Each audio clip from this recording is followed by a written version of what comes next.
Saudara-saudari yang dikasihi Tuhan Yesus Kristus, pada hari ini kita berjumpa dan berkumpul kembali untuk bersekutu dalam ibadah Minggu ke-23 setelah Trinitatis.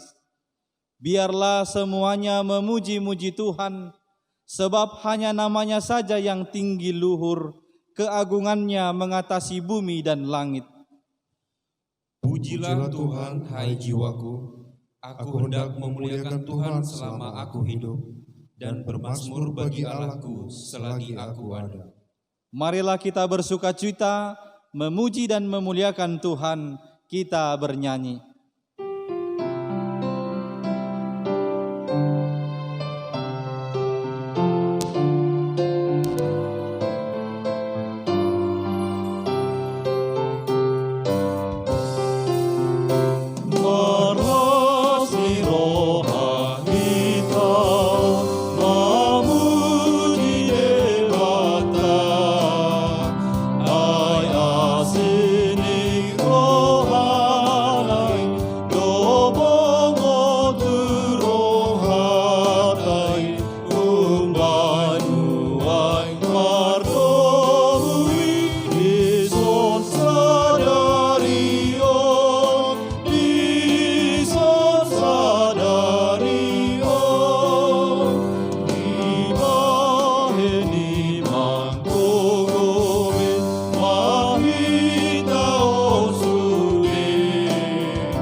Di dalam nama Allah Bapa dan nama anaknya Tuhan Yesus Kristus dan nama Roh Kudus yang menciptakan langit dan bumi.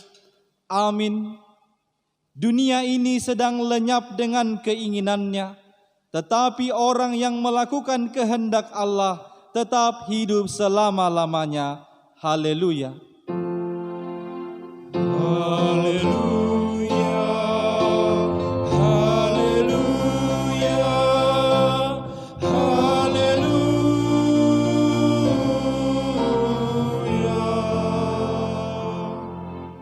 Kita berdoa. Ya Tuhan Allah yang Maha Kuasa, Bapa yang selama-lamanya, kasih sayang-Mu sajalah yang menyertai kami dari mulanya sampai sekarang ini. Dan hanya karena kasih-Mu, Engkau memberikan kabar kesukaan bagi kami untuk kehidupan kami. Kasihanilah kami, bukalah hati kami, dan berilah Roh Kudus, supaya kami mengerti pimpinan dan bimbingan-Mu yang agung itu. Tetapkanlah firman-Mu di dalam hati kami, supaya hati kami damai, senang, dan baharu oleh karena anak-Mu Yesus Kristus Tuhan kami. Amin.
Hukum Tuhan yang ditetapkan pada minggu hari ini terambil dari Roma 14 ayat 19.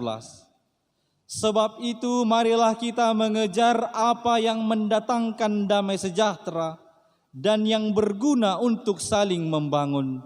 Demikianlah hukum Tuhan. Marilah kita memohon kekuatan dari Allah untuk melakukan hukumnya. Ya Tuhan Allah, kuatkanlah kami melakukan yang sesuai dengan hukum-Mu. Amin.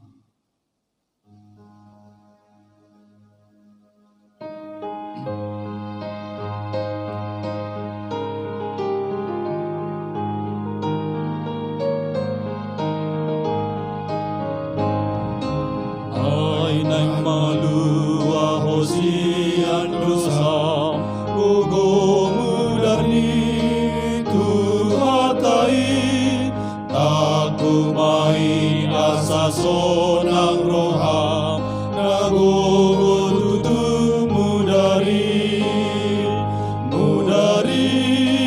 tu paluahon ho mudari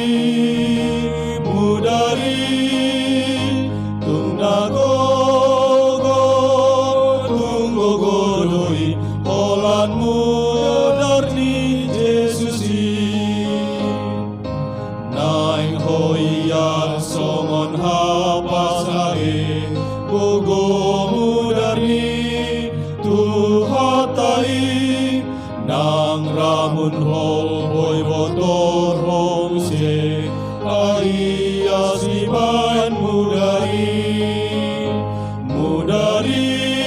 tu paluahon ho mudari tung nagogo tung gogoloi olan mudari Jesus. Marilah kita merendahkan diri untuk mengaku dosa kita. Kita berdoa.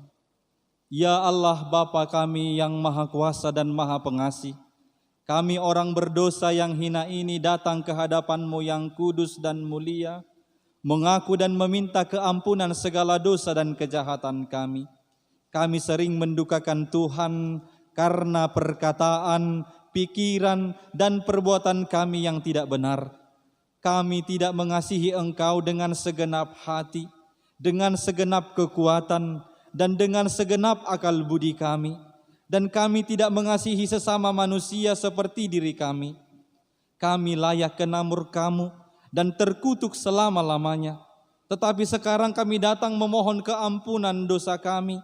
Tolonglah kami agar kami dapat bertobat dan meninggalkan segala kejahatan kami, karena Yesus Kristus anak Allah yang tunggal, dan karena nama-Mu yang kudus itu. Ya Allah, kasihanilah kami orang berdosa ini. Amin.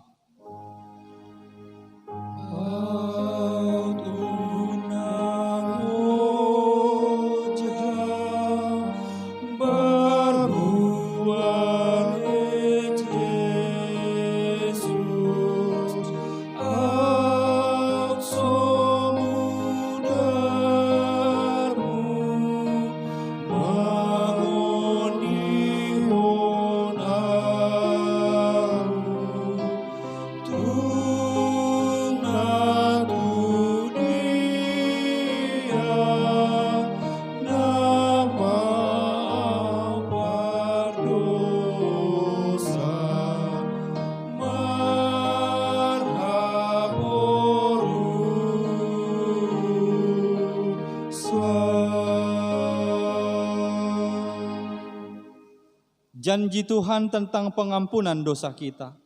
Hanya sesaat lamanya aku meninggalkan engkau, tetapi karena kasih sayang yang besar, aku mengambil engkau kembali. Dalam murka yang meluap, aku telah menyembunyikan wajahku terhadap engkau sesaat lamanya. Tetapi dalam kasih setia abadi, aku telah mengasihani engkau, firman Tuhan penebusmu. Kemuliaan bagi Allah di tempat yang maha tinggi. Amin. Amin.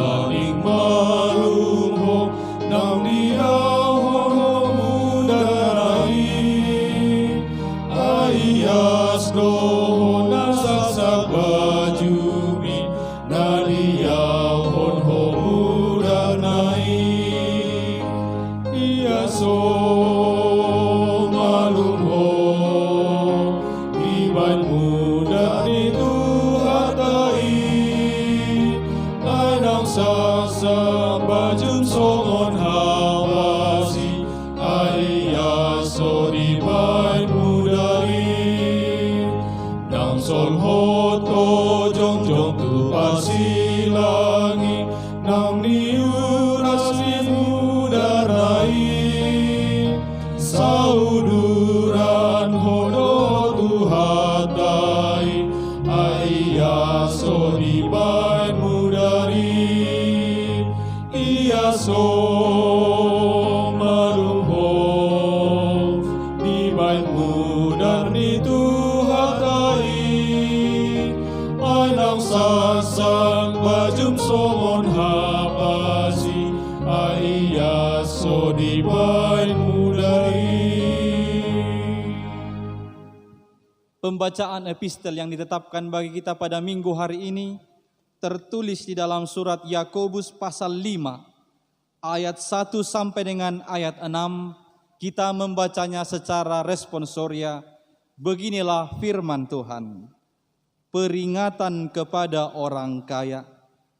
Jadi sekarang, hai kamu orang-orang kaya, menangislah dan merataplah atas sengsara yang akan menimpa kamu.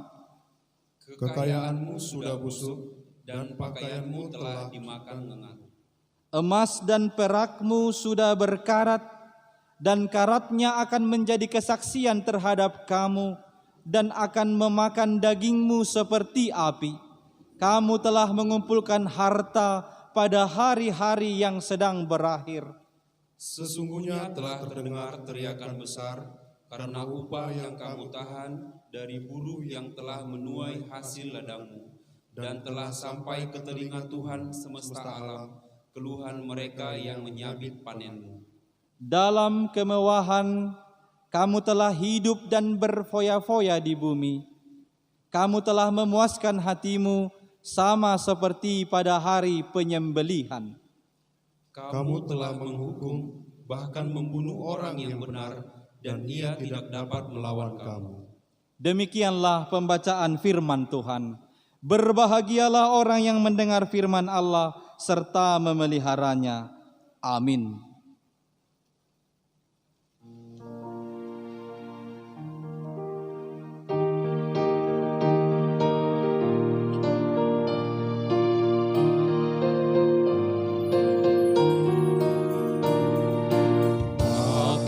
Kim saudari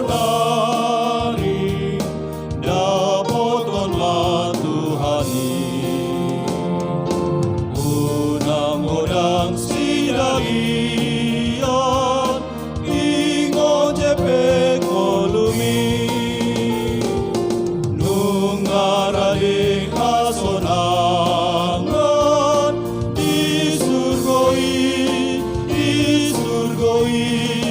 unang adong nanggos adong na sobat jamar di sisi molo tai jadong atau nasai marukil toto unang pasong susah tong guru piato nungarading asonangan di surgoi unang adong nanggos adong na sobar jambar isi. Marilah kita mengaku iman kepercayaan kita sebagaimana teman-teman seiman di seluruh dunia. Kita bersama-sama mengucapkannya. Aku percaya kepada Allah, Bapa yang Maha Kuasa, Khalik langit dan bumi, Aku percaya kepada Yesus Kristus, Anaknya yang tunggal Tuhan kita, yang dikandung daripada Roh Kudus, lahir dari anak darah Maria, yang menderita sengsara di bawah pemerintahan Pontius Pilatus, disalibkan, mati dan dikuburkan, yang turun ke dalam kerajaan maut. Pada hari yang ketiga, bangkit pula dari antara orang mati, naik ke surga, duduk di sebelah kanan Allah, Bapa yang Maha Kuasa. Dari sana akan datang kelak untuk menghakimi orang yang hidup dan yang mati. Aku percaya kepada Roh Kudus dan adanya satu gereja yang kudus, persekutuan orang kudus, pengampunan dosa, kebangkitan daging, dan hidup yang kekal. Amin.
Damai sejahtera Allah yang melampaui segala akal, itulah yang memelihara hati dan pikiranmu di dalam Kristus Yesus Tuhan kita.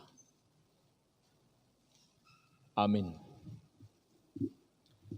Bapak, Ibu, Saudara-saudari, firman Tuhan yang menjadi khotbah pada minggu hari ini, minggu ke-23 setelah Trinitatis, terambil dari kitab Yeremia pasal 29, dimulai dari ayat yang pertama hingga ayat yang ke-7. Demikianlah firman Tuhan, saya akan membaca untuk kita semua. Beginilah bunyi surat yang dikirim oleh Nabi Yeremia dari Yerusalem kepada tua-tua di antara orang buangan, kepada imam-imam, kepada nabi-nabi, dan kepada seluruh rakyat yang telah diangkut ke dalam pembuangan oleh Nebukadnezar dari Yerusalem ke Babel. Itu terjadi sesudah Raja Yekonia beserta Ibu Suri, pegawai-pegawai istana, pemuka-pemuka Yehuda dan Yerusalem, tukang dan pandai besi telah keluar dari Yerusalem. Surat itu dikirim dengan perantaraan Elasa bin Safan dan Gemaria bin Hilkia yang diutus oleh Zedekia, Raja Yehuda ke Babel, kepada Nebukadnezar Raja Babel. Bunyinya, beginilah firman Tuhan semesta alam, Allah Israel, kepada semua orang buangan yang diangkut ke dalam pembuangan dari Yerusalem ke Babel. Dirikanlah rumah untuk kamu diami. Buatlah kebun untuk kamu nikmati hasilnya. Ambillah istri untuk memperanakkan anak laki-laki dan perempuan. Ambilkanlah istri bagi anakmu laki-laki, dan carikanlah suami bagi anakmu perempuan, supaya mereka melahirkan anak laki-laki dan perempuan, agar di sana kamu bertambah banyak dan jangan berkurang.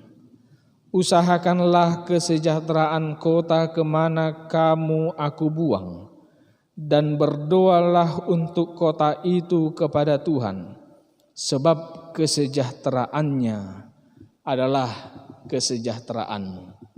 Demikian firman Tuhan. Di beberapa waktu yang lalu, di sekitar bulan Juli, cukup viral di berbagai laman medsos kisah seorang ibu yang tinggal di tengah hutan belantara selama 10 tahun lamanya. Nanti kita boleh search di Google atau di YouTube untuk mencek kebenarannya, tetapi nanti selesai ibadah ini, jangan sekarang. Wanita itu adalah bernama Kartini, dia berumur 55 tahun. Dia adalah seorang janda memiliki 3 orang anak. Dia tinggal di hutan belantara di perbatasan antara Jawa Timur dengan Jawa Tengah. Awalnya dulu dia adalah seorang TKW di Malaysia. Tetapi karena suatu hal dia harus di PHK, sehingga dia harus kembali pulang ke Indonesia. Lalu dia membeli sebuah tanah yang menurutnya tanah yang dia beli ini adalah hasil tipuan. Mengapa ditipu? Karena yang menjual tanah mengaku tanah yang akan dia beli itu di dekatnya akan dijadikan perkebunan tebu. Dan di sebelahnya lagi akan didirikan kantor bupati. Sehingga dia pun membeli tanah itu harganya 10 juta. Bapak Ibu, kita bukan mau mempersoalkan harga tanahnya, bukan. Tetapi ada yang menarik. Sekalipun ibu tersebut merasa ditipu, dia merasa diasingkan, tetapi dia tetap gigih menjalani kehidupannya. Dia tetap berusaha untuk bertahan, bukan untuk menyerah. Dan terbukti, dia memang sukses bercocok tanam. Apa yang dia tanam selalu berhasil. Bahkan panennya selalu melimpah. Dia boleh penuhi kebutuhan hidupnya dan kebutuhan anak-anaknya. Bahkan anak-anaknya boleh dia sekolahkan sampai perguruan tinggi hingga memperoleh pekerjaan di luar kota. Walaupun anak-anaknya mengajak dia untuk tinggal bersama di kota, tapi si ibu tersebut masih memilih untuk tinggal sendiri di hutan. Bapak, Ibu, saudara-saudari, dari kisah wanita tersebut kita boleh melihat bahwa kesendirian, keterasingan, bahkan mungkin perasaan terbuang yang dirasakan oleh si ibu tidak menjadi alasan, tidak menjadi penghambat untuk mencapai kesejahteraan, untuk mewujudkan kesejahteraan. Hal yang demikian jugalah yang diingatkan oleh Nabi Yeremia terhadap orang-orang yang terbuang di Babel ketika itu. Sebagaimana tadi kita sudah membacanya dalam teks khotbah ini. Tetapi sebelum sampai ke sana, kita harus lebih dulu mengetahui apa sebenarnya penyebab sehingga mereka harus terbuang ke Babel. Karena tidak ada asap kalau tidak ada api. Tidak akan terjadi sesuatu kalau tidak ada penyebabnya. Itu sebabnya ada hukum yang mengatakan hukum sebab akibat. Bangsa Israel harus terbuang ke Babel karena apa? Karena di antara mereka tidak ada lagi yang hidup sesuai dengan kehendak Allah. Mereka hidup penuh dengan dosa. Para raja, para imam, para nabi tidak lagi berjalan di jalan kebenaran. Para hakim tidak lagi berjalan di jalan keadilan. Justru mereka membelokkan hukum. Mereka semua adalah bangsa yang tegar tengkuk.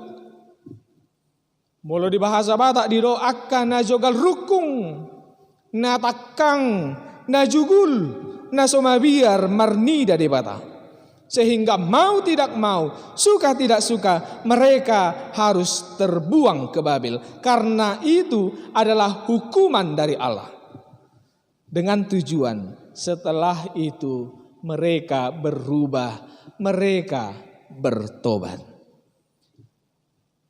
Bapak Ibu, karena waktu yang Tuhan tetapkan bagi bangsa itu menjalani penghukuman di pembuangan cukup lama waktunya. Kalau kita perhatikan di ayat 10 dikatakan mereka harus berdiam di sana selama 70 tahun.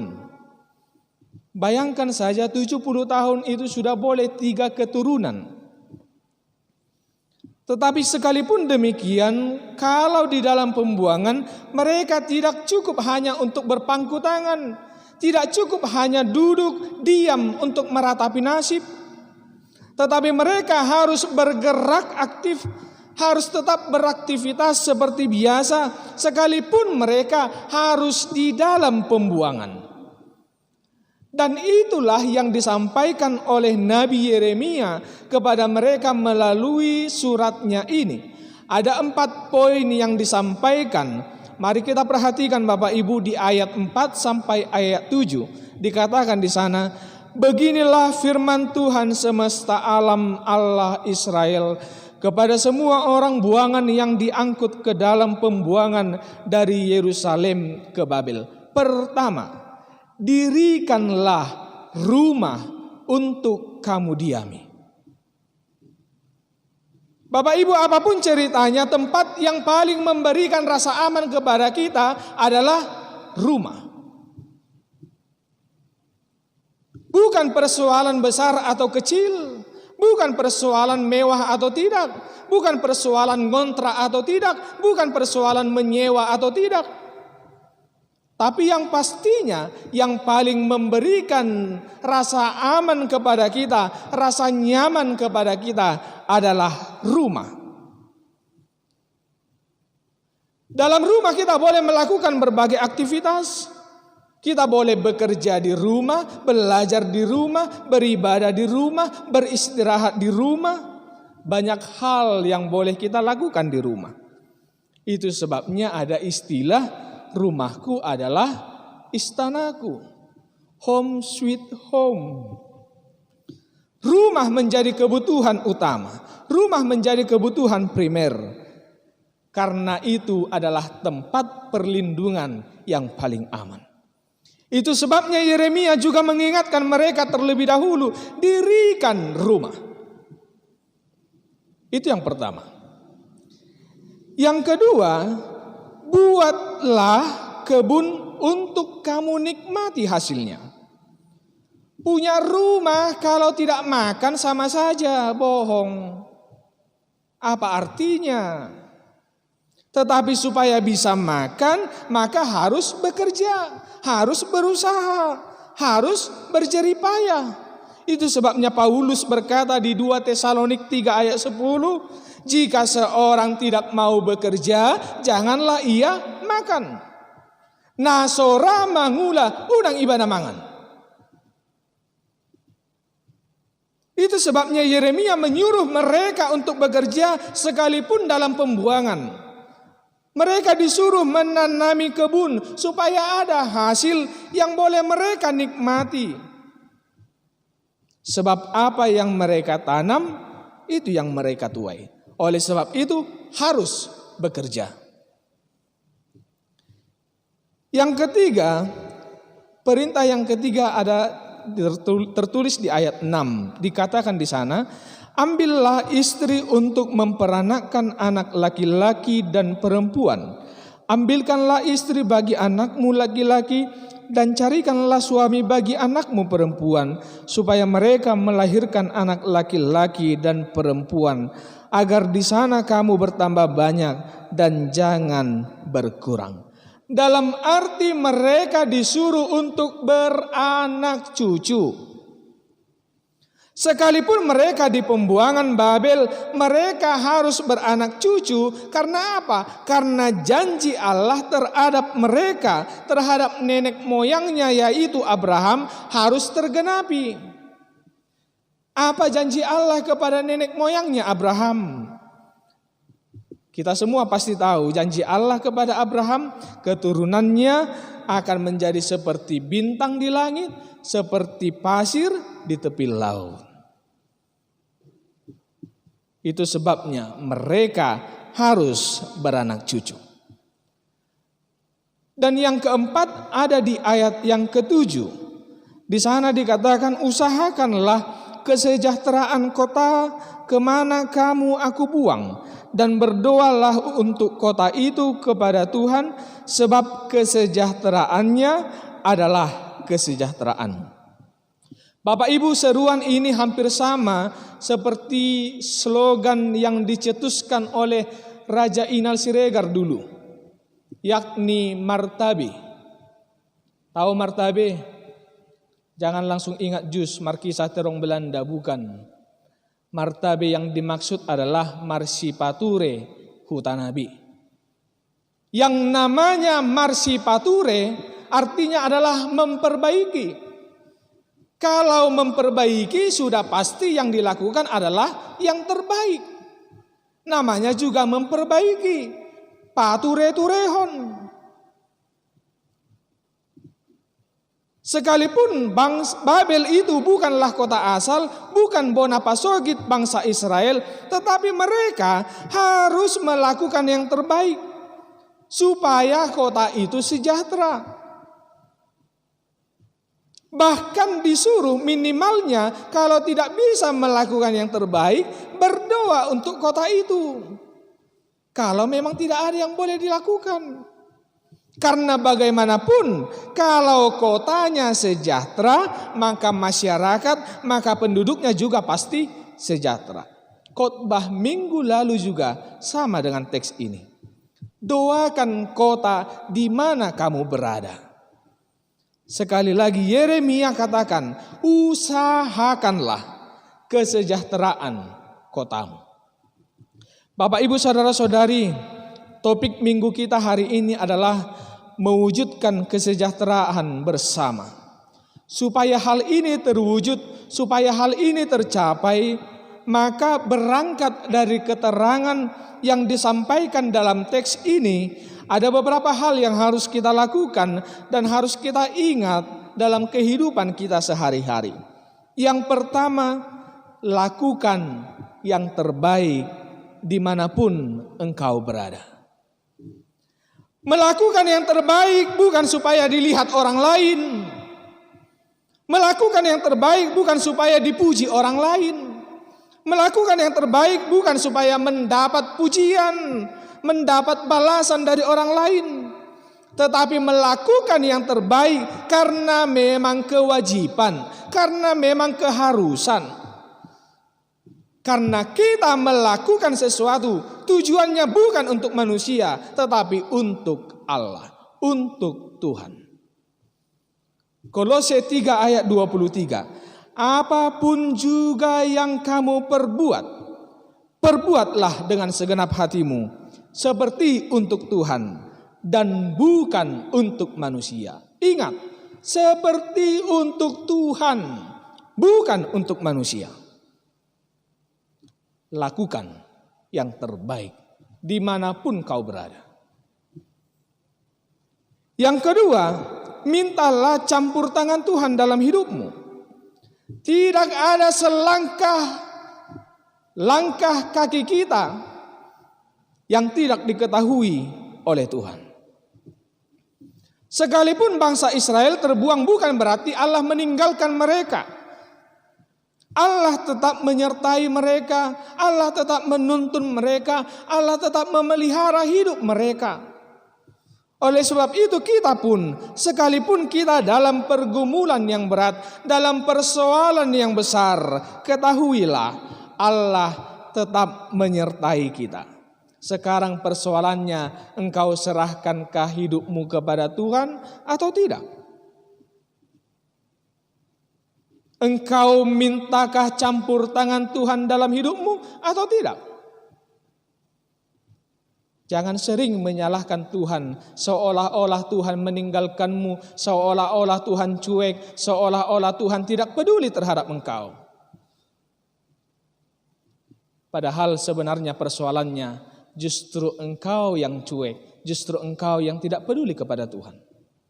Serahkan hidupmu kepada Tuhan, biar Dia yang bekerja atas segala yang engkau hadapi di tengah-tengah kehidupanmu.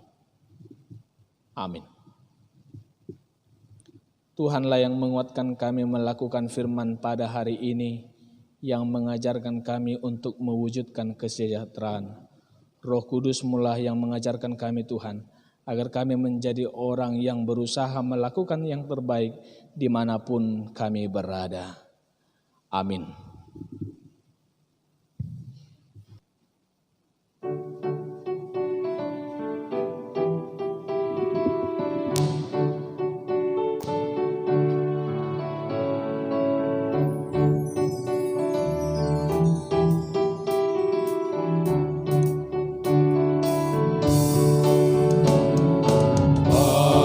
Basuh kami, oh Tuhan, sayu sehonda memi, saya pehon tangan mi Tuhan, leon tua gogomi, di portibion, baik Tuhan, abang nasni roha, tuna marsaki, tuna dangoli kabe pangapuli, basuh kami, oh Tuhan, sayu sehonda memi, saya pehon tangan mi Tuhan, lehon tua gogomi, di portibion baik mau Tuhan, si patu pahadameon, baik mahatami, sertu rohani, nama si hosomani. Basuh kami, oh Tuhan, sayu sehonda memi, saya pehon tangan mi Tuhan, leon tua gogomi. Marilah kita berdoa untuk menyerahkan persembahan kita kepada Tuhan. Ya Allah Bapa kami yang di sorga, kami mengaku bahwa Tuhan adalah sumber dari segala karunia yang melimpah dalam kehidupan kami masing-masing. Sebahagian daripada karunia itu kami serahkan kembali sebagai persembahan kepada Tuhan. Terimalah dan berkatilah persembahan umat-Mu ini, agar dapat kami pergunakan untuk pekerjaan dan pelayanan kerajaan Tuhan di dunia ini. Bukalah hati kami untuk mengenal betapa banyak berkat dan karunia yang kami peroleh dari Tuhan, supaya kami senantiasa bersyukur kepadamu, di dalam nama Yesus Kristus Tuhan kami. Amin. Tuhan karuniamu, roh dan jiwaku semua, nyawa juga hidupku, harta milikku semua, ku serahkan padamu untuk selama-lamanya. Bapa kami yang di sorga, dikuduskanlah namamu, datanglah kerajaanmu, jadilah kehendak-Mu di bumi seperti di sorga. Berikanlah kami pada hari ini makanan kami yang secukupnya, dan ampunilah kami akan kesalahan kami, seperti kami juga telah mengampuni orang yang bersalah kepada kami. Dan janganlah membawa kami ke dalam pencobaan, tetapi lepaskanlah kami daripada yang jahat. Karena Engkau punya kerajaan dan kekuasaan dan kemuliaan sampai selama-lamanya.